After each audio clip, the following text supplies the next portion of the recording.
Ok, comencemos, ya son las 4 en pos del tiempo. Eh, Empezamos entonces con esta presentación de hoy.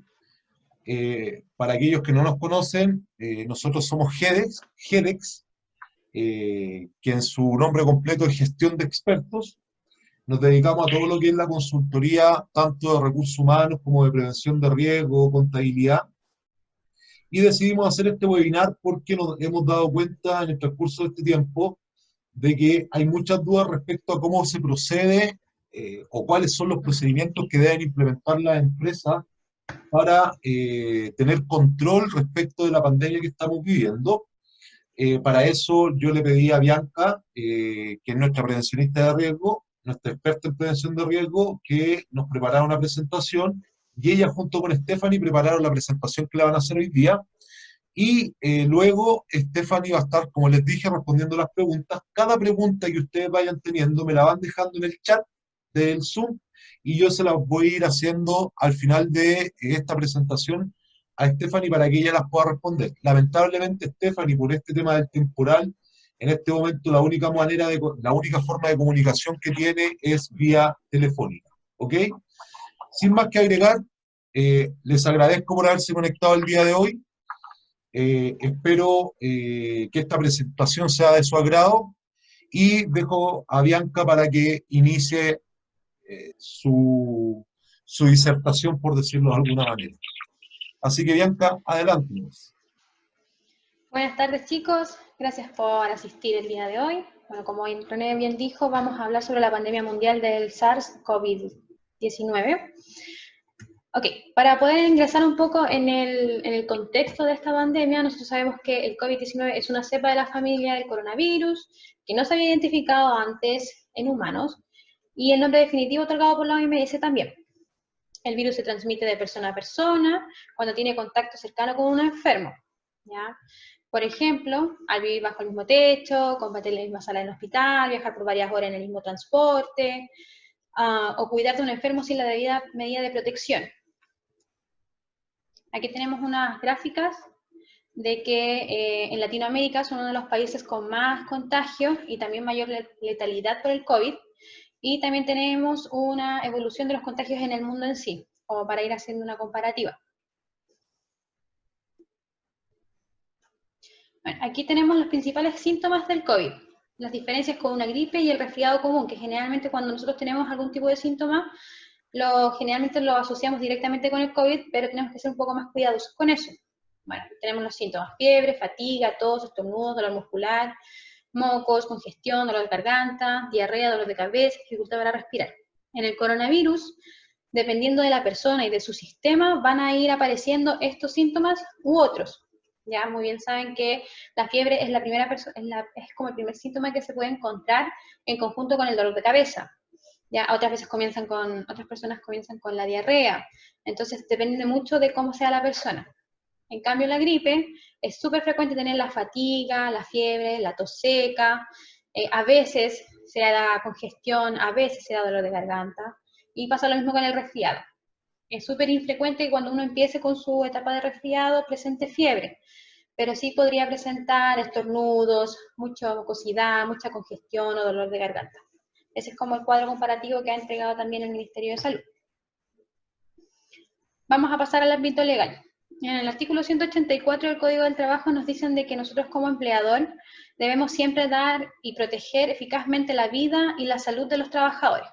Es por eso que en el contexto de pandemia, los empleadores debemos informar, reiterar y explicar a sus empleados todas las medidas reiteradamente ya difundidas por el Ministerio de Salud.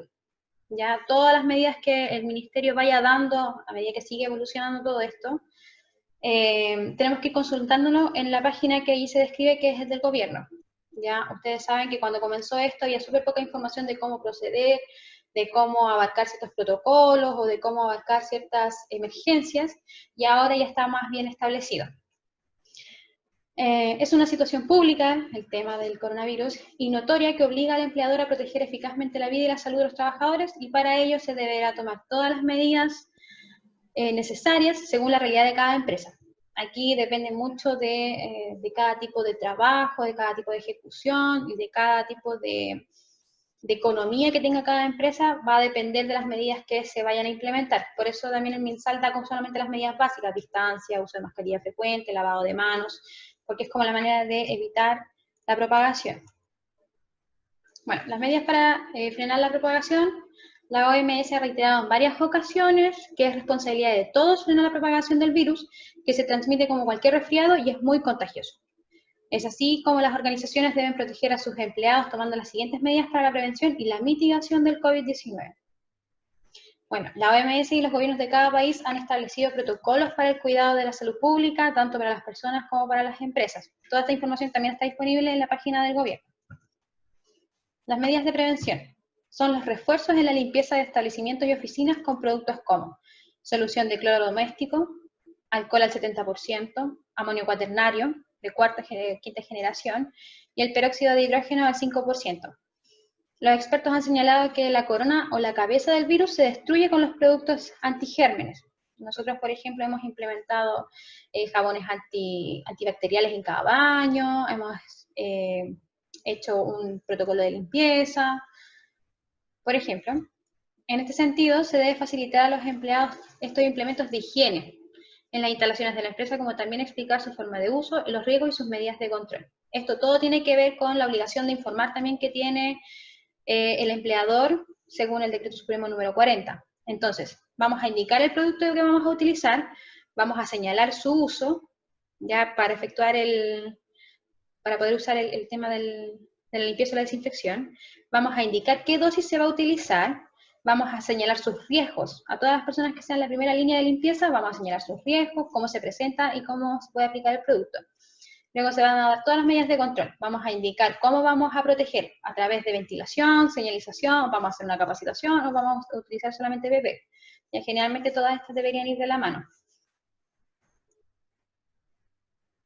Ok, es importante que todos los centros de trabajo tengan un protocolo de limpieza, eso lo ha solicitado el Ministerio de Salud, también dio un ejemplo de cómo podría ser el protocolo de salud, y cada mutualidad también ha ido evolucionando cómo debería ser. Entonces, dentro de este protocolo vamos a identificar al menos los siguientes aspectos. Vamos a colocar la zona en la actividad, donde vamos a señalar las zonas del centro de trabajo donde se debe realizar la limpieza y desinfección. Por ejemplo, laboratorio. Es un ejemplo. Descripción de la zona. Vamos a detallar las superficies que van a ser limpiadas y desinfectadas en esta zona. Entonces, decimos que la zona es laboratorio, la descripción de la zona va a ser superficies de trabajo y va a ser pisos. El número de personas requeridas. Generalmente nosotros utilizamos 2 personas para poder hacer esa limpieza. La periodicidad y la duración. Vamos a hacerlo 1 hora durante el día, o vamos a hacer antes de que comiencen las actividades, vamos a sacar a la gente de su labor y vamos a utilizarlo. Ahí tenemos que ponernos de acuerdo muy bien con el jefe de área o simplemente determinar que mientras ellos se vayan a colación, nosotros ingresemos y hagamos la limpieza y desinfección. Luego tenemos la zona, la secuencia, la frecuencia y el trabajador. En el trabajador vamos a indicar el sistema de turnos. Si somos 5×2 o somos 4×3, ¿quiénes van a limpiar los otros turnos? O cómo se va a cumplir la tarea a cabalidad. Tenemos que establecer turnos de trabajo, modalidades de trabajo flexibles o teletrabajo. Una importante medida de prevención es reemplazar las reuniones presenciales por las virtuales, que es algo que se ha hecho bastante y por eso nace Zoom, por eso nace Meeting, Teams y otras herramientas para poder hacer reuniones globales con otras personas. La atención al cliente y el soporte a través de canales virtuales como páginas web, chat web, videollamado, consulta telefónica para contribuir al distanciamiento físico, que es vital para evitar el contagio. Ahora, en el caso de que sea totalmente importante que hagamos una reunión presencial, debemos tomar los datos de las personas que van a asistir a esa reunión, mantener las distancias, mantener las ventanas abiertas, una ventilación adecuada al momento de realizar la reunión y usar el mascarilla en todo momento. Y ojalá no compartir ningún elemento, ni lápiz, ni mouse, ni ojalá nada. Ojalá no tocar nada tampoco. Y obviamente hacer una previa desinfección antes de que lleguen las personas que vayan a hacer o que vayan a componer esta reunión, y posterior realizar también una desinfección a los ambientes. Ya siempre hay que tenerlo en consideración. Las medidas de prevención en el transporte de vehículos corporativos. Idealmente se debe ocupar una plaza o un asiento por cada fila de asientos de forma diagonal. Luego de utilizar el vehículo y al terminar la jornada, este debe ser ventilado y sanitizado. Ya nombramos cuáles podrían ser las sustancias que se deben utilizar en esta gestión. Y también debería quedar respaldado en el protocolo de limpieza. O sea, quiénes, cuándo, con qué y con qué frecuencia. Todos los ocupantes del vehículo deben utilizar en todo momento sus mascarillas mientras estén en su interior. Ya, entonces ahí tenemos ejemplos de vehículos de 5 plazas, de 6, de 7, de 8, de 9. Como bien saben, el transporte público ha sido limitado para los traslados interprovinciales solamente a una corrida de asientos y tener solamente los 2 del pasillo vacíos. Ya, si bien ha hecho un efecto económico allí, es una de las medidas a implementar, sobre todo cuando es más usado. Bueno, aquí hablamos sobre las mascarillas de protección. Según la experta del Departamento de Emergencias Sanitarias de la OMS, April Beller, dice que idealmente las mascarillas deberían tener 3 capas. La primera, de material más absorbente cerca de la boca, o sea, ojalá de algodón. Luego debería ser de material más repelente al agua por fuera, un poliéster. Y luego tener un filtro en el medio que sea de polipropileno. ¿Para qué? Para poder hermetizar a la persona que la esté utilizando y también proteger el ambiente donde esa persona vaya a estar. Bueno, aquí tenemos otras medidas a implementar. Tenemos desinfección de los espacios comunes, como baños, zonas de descanso, comedores, casinos u otros. Las distancias entre personas dentro de los comedores o casinos, mínimo comensales por mesa. Y tenemos disponer de preludios, o sea, pediluvios, a los ingresos de las oficinas, los casinos o los baños, para poder desinfectar lo que son las plantas de los zapatos, y según sea la actividad. Ahí tenemos algunas imágenes de lo que se puede realizar, de la distancia entre los comensales, tenemos cómo se está sanitizando los baños, y tenemos un ejemplo del pediluvio a los ingresos para poder limpiar las suelas. Bueno, este tema de los pediluvios también se puede utilizar amonio cuaternario, cada cierto tiempo para ir rociando, que generalmente son como un tipo de alfombra o algún tipo de filtro. Bueno, hay distintos modelos en el mercado y emprendedores que han hecho nuevos modelos.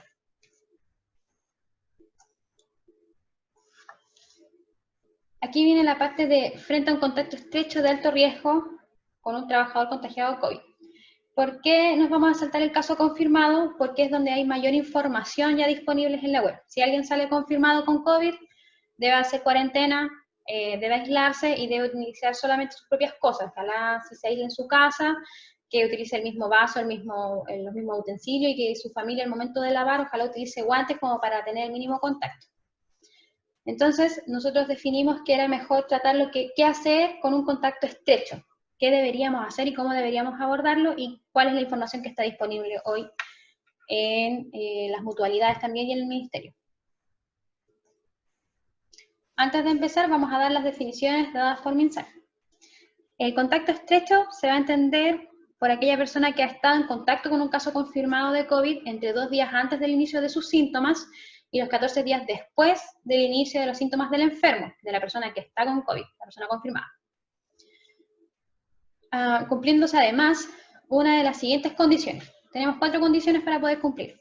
Haber mantenido más de 15 minutos de contacto cara a cara, a menos de 1 metro, haber compartido un espacio cerrado por 2 horas, tales como oficinas, trabajos, reuniones o colegios, vivir o pernoctar en el mismo hogar o lugares similares al hogar. Por ejemplo, cuando uno va a terreno, podría haber sido la hostal, una institución, un hotel, pueden haber sido internados, hogares de ancianos, hoteles, residencias u otros.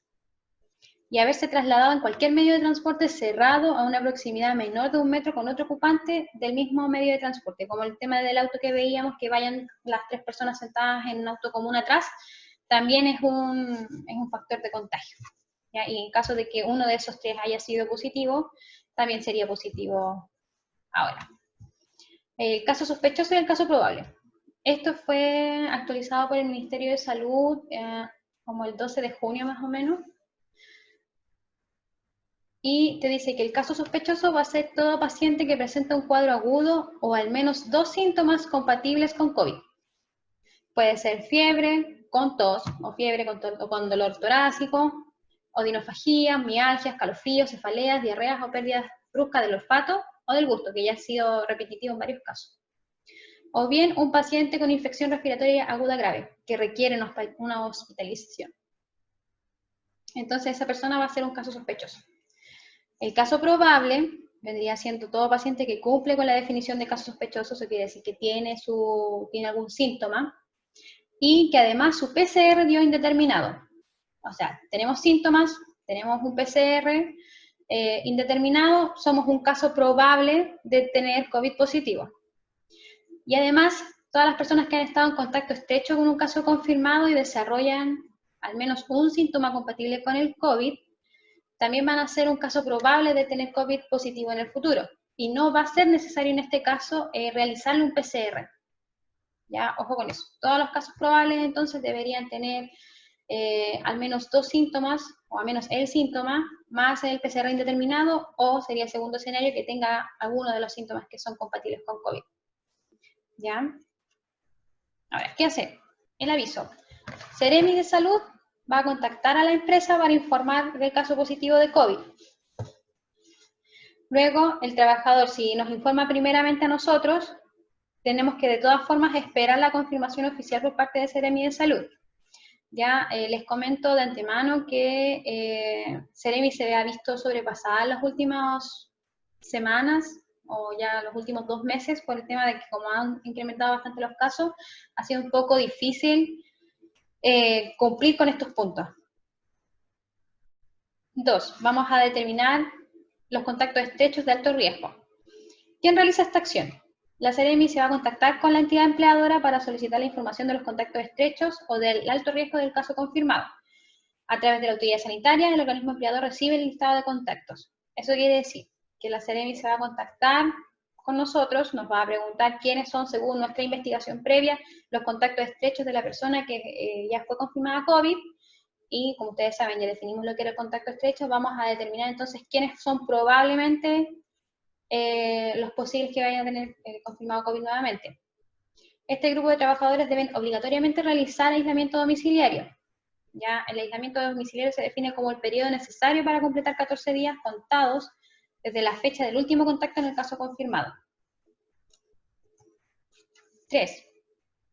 Acciones de la empresa para la gestión de la orden de reposo y seguimiento. El organismo administrador nos va a contactar a la empresa para que éste emita la declaración individual de enfermedad profesional de cada trabajador informado por el Ministerio de Salud como contacto estrecho. Entonces, una vez nos llegue por parte del Ministerio de Salud la lista de contactos estrechos, nosotros vamos a generar las 10, las vamos a enviar al administrador de contrato en conjunto con todos los datos que ellos nos soliciten a nosotros. Nombre completo, cédula de identidad, correo electrónico, número de contacto, el número de 10 que nosotros generamos en nuestro portal y fecha en que iniciaron el aislamiento. La empresa además debe implementar y mantener las medidas preventivas mensal conocidas en todo momento. 4. Las acciones del organismo administrador. Para el reposo y seguimiento de los casos definidos como contactos estrechos, se emite la orden de reposo, o sea, la licencia médica, según el listado que el MinSal entregó, disponible para descarga en el portal también. Con los datos entregados por la empresa y el MinSal se realiza el seguimiento de los síntomas del trabajador en aislamiento domiciliario.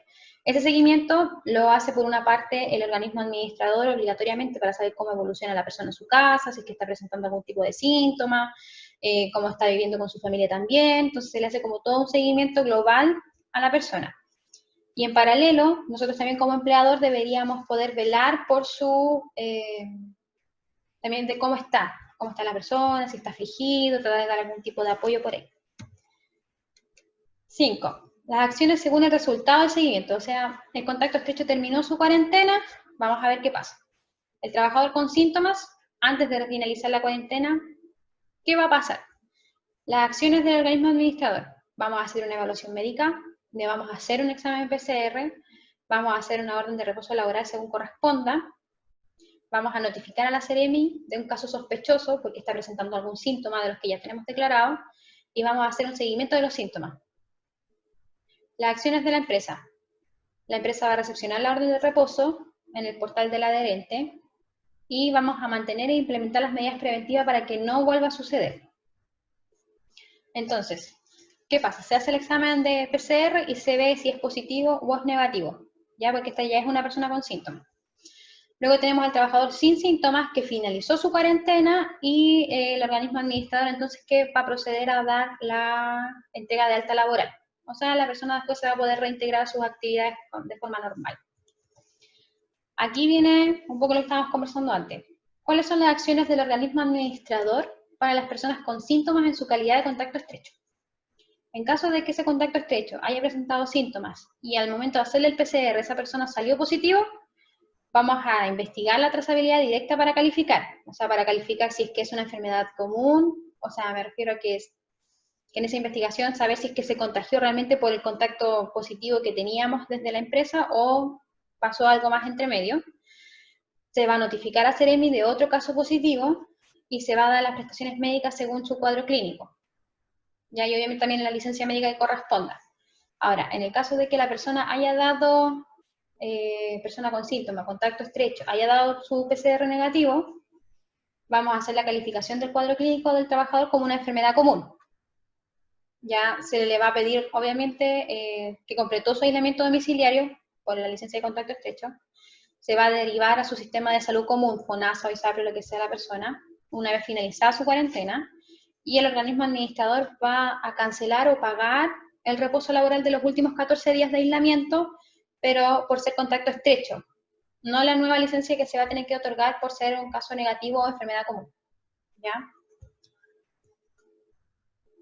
Bueno, este es como un tips para agregar. El Ministerio de Salud ha dispuesto para todos gestionarse licencias médicas para contacto estrecho de origen no laboral. ¿Ya? Esta es una página que está, no sé hace cuánto, tendría que haber sido hace como un mes más o menos que está funcionando, en donde es un formulario, nos dicen qué es un contacto estrecho, nos dicen si tenemos problemas para rellenar este formulario, que nos contactemos con tal número, y esto es solamente para la región metropolitana. ¿Ya? ¿En qué momento debemos nosotros tramitar esta licencia?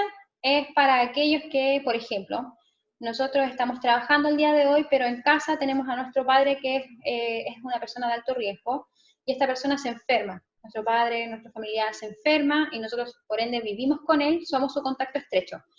Entonces, nosotros para poder justificar nuestras ausencias de ahí en adelante, tenemos que tramitarnos una licencia por contacto estrecho, entonces esta plataforma está destinada para ello.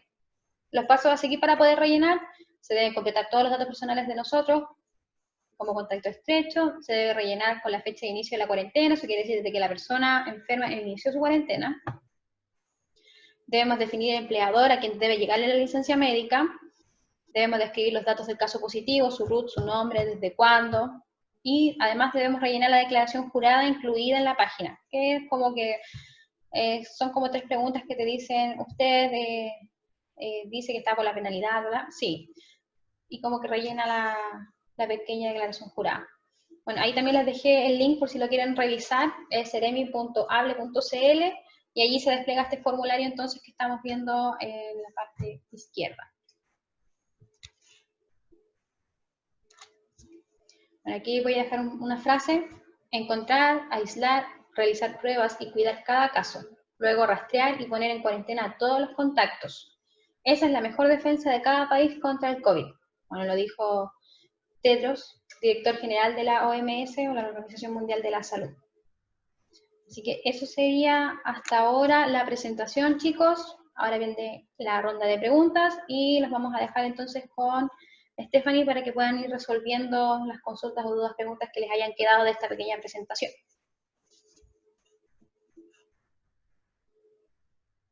Recuerden que las preguntas las deben hacer al WhatsApp, o sea, al chat de Zoom.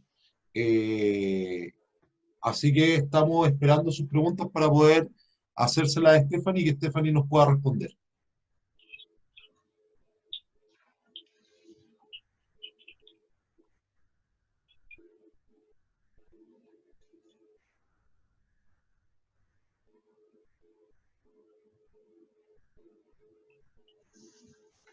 ¿Alguna pregunta que salga?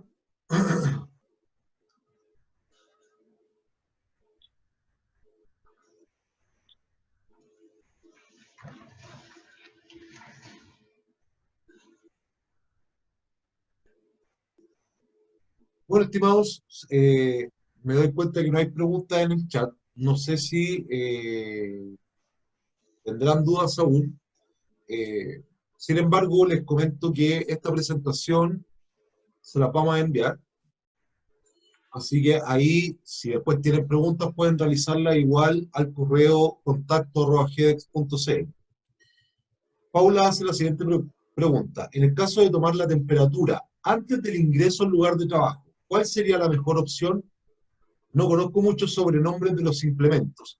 ¿Cuál es la mejor alternativa, Stephanie, para tomar la temperatura antes del ingreso al trabajador a la oficina? Mira, con relación a eso, hay dos posibilidades. Primero está el tomarte la temperatura en tu hogar, antes de salir a la empresa. Cosa de que si presentas fiebre, mejor no exponerte al contagio del exterior, de la calle, del transporte público. Pero si la temperatura es un requerimiento para entrar a la empresa idealmente debería contar con un termómetro infrarrojo, cosa de que la temperatura sea tomada con una distancia del trabajador y de quien realiza la toma de la temperatura. Perfecto, perfecto. Mauricio pregunta, yo tuve contacto directo en mi trabajo con 2 casos positivos de COVID. Ambos estuvieron frente a mí en la oficina de recursos humanos. ¿Eso se considera contacto estrecho eh, para el hecho de tramitar la licencia ante la mutual? Dice, comencé con algunos síntomas algo extraños, pero decidí ir directamente por mi cuenta a médico. En ese caso, que él tuvo contacto estrecho dentro de su oficina, debió haber avisado previamente a su empleador para que lo mandara a la mutual. Sí, mira, siempre que tenemos un contacto estrecho, todo tiene relación con el confirmado.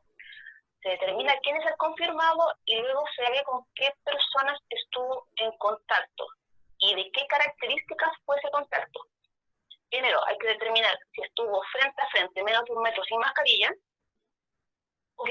Perfecto. Y luego en la habitación por cierta cantidad de tiempo, por más de 15 minutos dentro de la misma habitación, respirando el mismo aire, sin ventilación. Y debería haber notificado que tuvo contacto con una persona para haber sido considerado cuando la empresa realiza la evaluación de los contactos estrechos en la nómina de trabajadores que tuvo contacto con esa persona. Ok, ok. Dicen aquí, sumado a lo de Mauricio, ¿cómo se establece el contacto estrecho en mi trabajo? He tenido varios rechazos por parte de la H. El contacto estrecho se determina por una investigación interna que realiza la empresa. Al momento de encontrar que una persona ha sido confirmada, se realiza un seguimiento de todos los pasos que esa persona realizó dentro de la organización y con quién estuvo en contacto. Entonces, se mandan emails, se llama por teléfono y se empieza a abrir una lista de gente con la cual estuvo cercanía, contacto dentro de la misma habitación, dentro del mismo radio de 2 a 1 metro, y en la investigación de la empresa se determina quién es un contacto estrecho. Perfecto, perfecto. Entonces se tiene que enviar la investigación dentro de la 10 para que la mutualidad en este caso tome conocimiento de ese contacto estrecho. Si no se envía esa investigación, lo más probable es que estén rechazando las licencias médicas, ¿verdad? Claro, es la misma Seremi que al momento de tener un contacto con un agente confirmado, solicita a la empresa que realice esta investigación y solicita los antecedentes de todas las personas que tuvieron contacto dentro de la organización con esta persona. Ah, perfecto. Entonces, es ahí el momento de decir, ¿sabes qué? Sí, yo estuve en contacto, estuve en la misma habitación, viajamos en el mismo vehículo, tomamos café frente a frente, salimos a jugar juntos, y es el momento de decir que estuve en contacto con esa persona. Perfecto. Ahora, Jacqueline nos pregunta, la empresa donde yo trabajo ha tenido casos positivos de COVID, pero ellos los envían a un laboratorio particular. ¿Es correcto eso? Es que el laboratorio es independiente porque la confirmación sigue siendo una. Todo laboratorio que realiza el PCR tiene la obligación de informar de manera instantánea, apenas tenga los resultados, a la persona a los cuales se fueron realizados. O sea, yo me realizo el examen en el laboratorio X, ya sea particular, ya sea público, y ese laboratorio tiene la obligación de informarme aquí, para mí, cuál fue mi resultado. independiente de que la información a Ceremi sea posterior. Pero el laboratorio donde yo lo realice debería tener las competencias necesarias para entregarme a mí los resultados de la manera más pronta, por decirlo de una manera. Ah, entonces no están obligados a enviarlo a la mutualidad, sino que pueden enviarlo a hacerse un examen de PCR a un laboratorio particular, siempre y cuando ese laboratorio particular informe si el PCR salió positivo o negativo. O sea, el laboratorio ya está reconocido por la entidad sanitaria correspondiente. Primero, no puede ser uno clandestino, pero cualquier laboratorio que sea reconocido por el Estado está en la capacidad de realizar el PCR. Ah, perfecto. Y en ese caso, ¿dónde tienen que darle la licencia médica? Mira, cuando una persona se realiza el PCR por recomendación, o sea, por orden médica de un médico tratante, el médico tratante es el que realiza la licencia médica de forma inmediata. Perfecto. Pero en este caso que el empleador envía a los trabajadores a hacerse PCR a un laboratorio particular y aparece que ese trabajador realmente tiene PCR o tiene que esperar los resultados, en ese caso, la licencia tiene que otorgarle al mismo laboratorio. La licencia médica va a ser remitida a través de Ceremi de Salud. Ah, perfecto. Sí, porque está todo relacionado y está todo conectado por un mismo sistema. El laboratorio puede estar aquí o estar en Punta Arenas, pero la red es solo una. En el momento de tener un caso confirmado, se da la notificación a Ceremi. Es ella la que se encarga de hacer los trámites para la empresa, para el organismo administrador y para todo lo relacionado con el tema. Porque Ceremi es quien se contacta con la empresa y te dice, tienes un caso confirmado, necesito sus contactos estrechos. Perfecto. Y teniendo esta información, Ceremi se dirige a mutualidad, y mutualidad dice ya ok, empiezo con el caso. Perfecto. Perfecto. Mira, Mauricio dice, puede ocurrir el caso de que en una primera instancia el resultado de PCR arroje negativo, pero en caso de volver a prescribir el examen, este arroje positivo, aún estando en aislamiento desde el primer examen. ¿Puede ser eso? Sí, ocurre. Es frecuente. Porque muchas veces al iniciar o realizarte un examen dentro de los primeros días aún no generan los anticuerpos o el virus no está tan presente en tu cuerpo. Por eso los laboratorios tienen un lapso entre 1 y 5 días para ver cómo avanza el virus una vez tomada la muestra. Perfecto, perfecto. Es obligatorio que la empresa, el que le avisa a la Seremi de Salud, entonces sería el laboratorio, ¿cierto? No la empresa. Sí. No, el laboratorio es quien da el aviso de que tienes un contacto, o sea, un trabajador con un caso positivo. ¿Y si este laboratorio no da ese aviso? El aviso se da, lo que pasa es que muchas veces Ceremi tiene un poco de colapso y se demora en dar las informaciones oficiales. Ah, perfecto, perfecto. Mira, Aldo Cavalli nos pregunta si hay alguna posibilidad de que nosotros le podamos compartir un checklist de los procedimientos que van a exigir a las empresas para realizar un trabajo en minería. Minería. ¿Ya? ¿Sería posible que nosotros le preparáramos algo así a Aldo? Sí, es posible, sí. Perfecto. Perfecto, Aldo, ningún problema. Específicamente qué tipo de trabajo sería nada más. Ah, ok, que te especifique el tipo de trabajo. Claro. Ya, ok. Insumos, también la duración, la cantidad de personas, se involucra alimentación, todo lo relacionado y cosas más fáciles armar algo más completo. Perfecto, perfecto. ¿Alguna otra pregunta, estimados? Vamos con la última pregunta para ya terminar este webinar de hoy.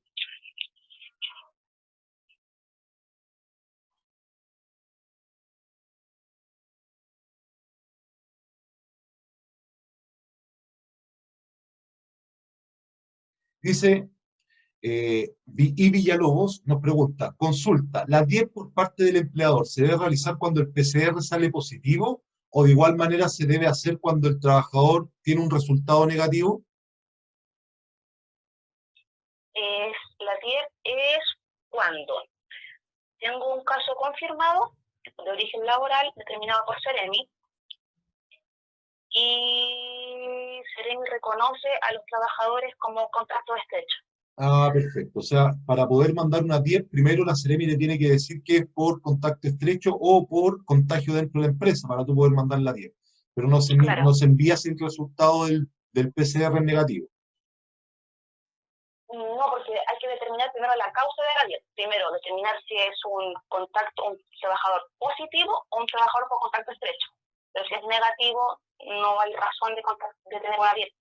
No habría origen. Ok.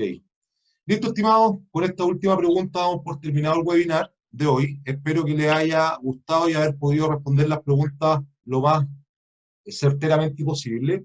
Le vamos a enviar esta presentación para que ustedes la tengan y cualquier duda que les surja la pueden hacer llegar por el correo. Muchas gracias por su conexión, por su tiempo y estamos viéndonos en un próximo webinar. Que tengan muy buenas tardes. Cuídense mucho.